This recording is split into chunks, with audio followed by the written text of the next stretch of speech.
a large coalition of unions decided to hold a protest starting from the Fort Railway Station and marching to the central bank. And the reason why we decided to hold the protest was we had called the 28th of August the day of great robbery. And the reason why we had called it the day of great robbery is because central bank was supposed to take a decision on domestic debt restructuring on the EPF and ETF account on the 28th of August. However, on the 27th of August, the central bank made an announcement that this deadline was going to be extended to the 11th of September. In any which case, we had a protest at the Ford railway station and we were about to march to the central bank. Over 1,000 people, 1,000 workers joined this protest together with over 40 trade unions and civil society organizations, not only from Unite, but from different political parties, from independent unions and so on. So we were getting ready to march to the central bank to meet the central bank governor to tell him to stop committing this robbery on the EPF and ETF funds. So what did the central bank governor do? And what I want to specifically mention is that before this, unions have written several letters to the central bank governor, which we got no response to. So while we were going to march to the central bank governor has gotten the police to obtain a court order to prevent us workers who own this EPF and ETF account from coming to the central bank. That is how much scared the central bank governor is about the account holders of the EPF ETF account. We can't even go to the central bank to ask questions about our own account. That is how much scared the central bank governor is. So in any which way, we were confronting with the police, and the police gave us the information and message saying that the central bank governor is willing to meet 5 people out of the thousands who had come to give a message to the central bank.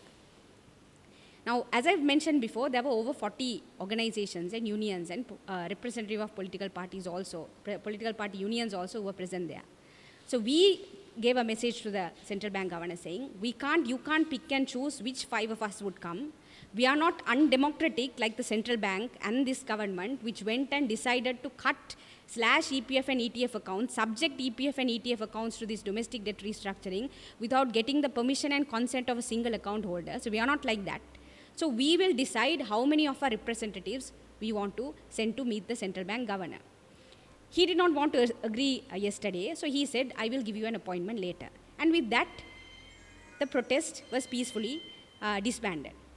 Now, after that happened, today morning, we get up to misinformation being spread by the central bank saying that we refused to meet the central bank and the fact that he was unable to explain to us about the domestic debt restructuring and so on. So, firstly, I want to say that this is complete falsehood which has been spread by the Central Bank of Sri Lanka. I mean, this is not a small institution, no, this is the Central Bank of Sri Lanka, and this is what the Central Bank of Sri Lanka is doing to the people of Sri Lanka. Not only have they spread a lot of misinformation about this domestic debt restructuring, now they are spreading misinformation about a protest, which obviously the governor has been threatened by. So what we have to say to the central bank governor is, even at this point, we are willing to come and talk with you, and that is why we have written several letters to you even before yesterday's protest. So we are willing to come and talk to you, and we are willing to tell our demands to you, and we are willing to come and tell you to not take a decision to rob the EPF and ETF funds of the people of 2.5 million account holders. We are willing to come and have this discussion. But in order to have that discussion in good faith, the central bank governor, through his media, should stop spreading false information about EPF and ETF account holders who came yesterday to demand and tell the central bank to stop this robbery. So we want to give this clear message to the general public that this is the kind of misinformation which the central bank has been spreading, not only about yesterday's protest, but also about your EPF and ETF funds. And despite all of what the government has been doing, yesterday people came in thousands from different sectors, from telecom, from postal, from insurance, university teachers, the private sector, from the plantation, from different sector. Workers came yesterday and stood together and said, do not rob EPF and ETF. And on top of that, there was a protest, a multi-union protest held in Jaffna as well. And this is historic because this is a first kind of protest which has happened since post-war.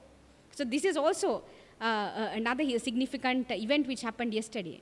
So people are coming together to question the central bank and the governor as to the crimes and the atrocities which they are committing on the people of Sri Lanka in the name of domestic debt restructuring.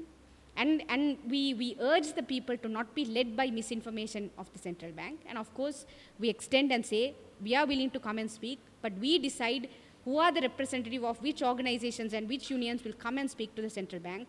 And the central bank governor should not be afraid of the people. If you had not done anything wrong, you should not be afraid of the people, because you are sitting in that ivory tower in the taxpayers' money, and you are functioning on the taxpayers' money. So you are accountable and responsible for the decision you take, and particularly because you are the trustee. The monetary board is a trustee, and you hold this EPFN account in trust of the people of the account holders of the EPF and ETF account. So you should never forget that, and we are willing to come and meet, and we urge the central bank to stop spreading misinformation about the protest yesterday.